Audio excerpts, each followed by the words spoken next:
juga teman-teman. Perkenalkan kami dari kelompok 2. Mungkin bisa tolong lanjut slide-nya. Jalan-jalan beli Mengkudu.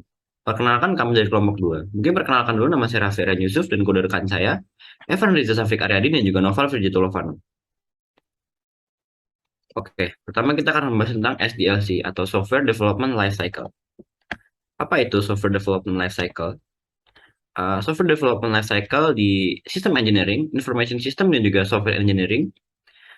SDLC itu juga dikenal sebagai Application Development Lifecycle atau itu disebut juga sebagai proses untuk planning, creating, testing, dan juga deploying untuk sebuah information system. Oke, selanjutnya saya akan membahas tentang SDLC methodology. SDLC metodologi itu terdiri dari banyak metodologi. Yang pertama mungkin saya sebut ada waterfall, agile, DevOps, spiral, iterative, view model, dan juga Scrum. Tapi untuk presentasi kami hari ini, kami hanya akan membahas tentang Scrum methodology. Baik, untuk penjelasan terkait Scrum metodologi akan dijelaskan oleh saya. Mungkin bisa di next. Mungkin sebelum kita lanjut lebih dalam, aku perlu menjelaskan apa yang dimaksud Scrum. Scrum itu adalah framework atau ya framework yang termasuk dari Agile yang membantu seperti organisasi, orang, dan tim untuk membuahkan hasil melalui solusi yang adaptif terhadap permasalahan yang tingkatnya kompleks. Next. Nah, apa yang membedakan Agile Framework dengan Scrum Framework? Di Agile Framework itu dilakukan di saat konsep dari produk finalnya itu masih belum jelas terdefinisi. Lalu Agile juga memerlukan perubahan yang dilakukan selama berjalannya proses Agile Framework itu. Lalu Agile Framework juga perlu pengoptimisasian untuk rapid deployment-nya. Sedangkan Framework Scrum itu eh, apa ya, requirement project itu akan berubah dan akan evolusi. Lalu diperlukan juga continuous feedback yang berasal dari stakeholder. Lalu Scrum Framework itu juga perlu untuk menyajikan produk yang dihasilkan itu secara reguler. Next.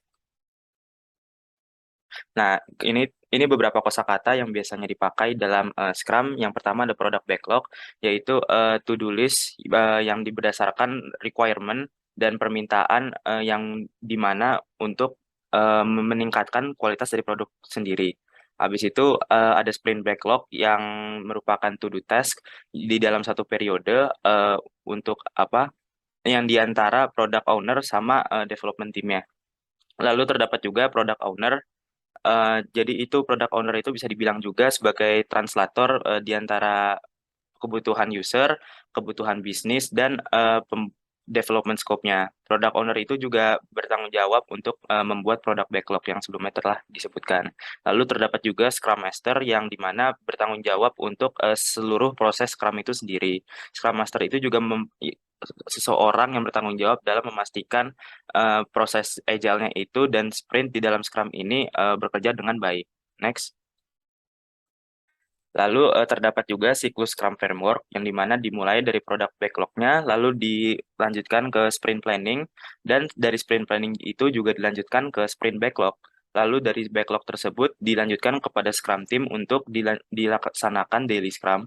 Lalu setelah daily Scrum itu akan menghasilkan increment yang dimana akan dibawa ke sprint review-nya. Lalu dari sprint review itu bisa dilanjutkan untuk sprint retrospektif atau dilanjutkan ke produk backlog kembali. Next. Nah, seperti yang telah disebutkan pada siklus, saya akan membahas lebih dalam terkait siklus masing-masing, yang dimana diawali dengan sprint planning. Sprint planning itu seperti arti aslinya sendiri, itu tuh kayak perencanaan dengan apa yang dilakukan itu kayak menjelaskan apa yang perlu dilakukan selama sprint tersebut gitu. Lalu setelah sprint planning itu eh sorry, balik lagi. Itu kan ada daily scrum, abis itu ada sprint review. Setelah itu ada sprint retrospektif yang akan dijelaskan juga dengan rekan saya. Baik, untuk sprint planning sendiri adalah merupakan suatu event di mana kita memplanning sprint yang akan dilaksanakan. Sprint planning menjadi sangat penting karena product owner harus memastikan para partisipan dalam sprint memahami dan mengetahui produk backlog yang akan dilakukan. Pada sprint planning juga akan dilakukan penyesuaian produk backlog dengan product goals. Lalu ada tiga pertanyaan utama yang dapat diimplementasikan pada saat melakukan sprint planning. Yang pertama adalah, why is this sprint valuable? Kemudian, what can be done in this sprint? Dan yang terakhir, how will they choose and work get done? Event yang kedua adalah Daily Scrum.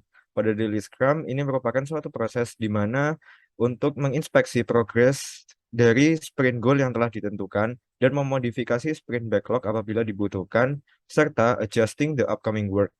Daily Scrum sendiri akan dimulai dengan dilaksanakannya 15 menit meeting atau yang sering disebut dengan morning stand up.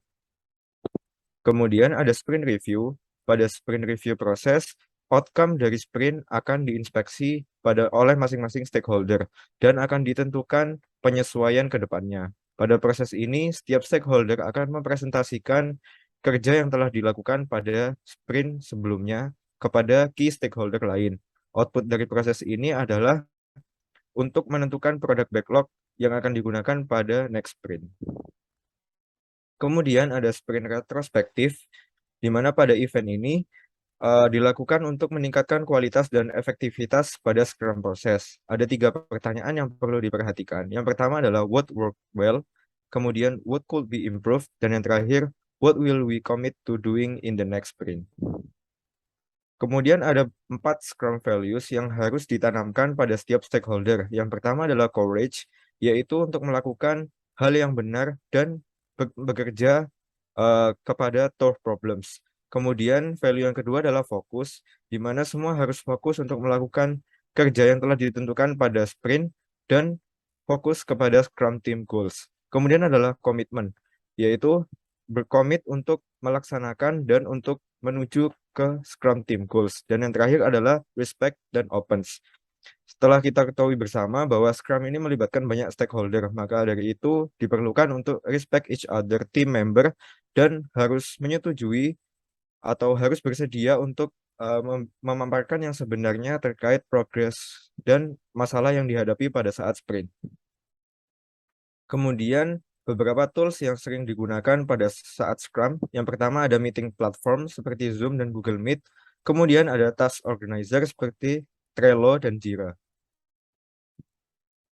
Sekian presentasi dari kelompok kami. Terima kasih atas perhatiannya. Wassalamualaikum warahmatullahi wabarakatuh.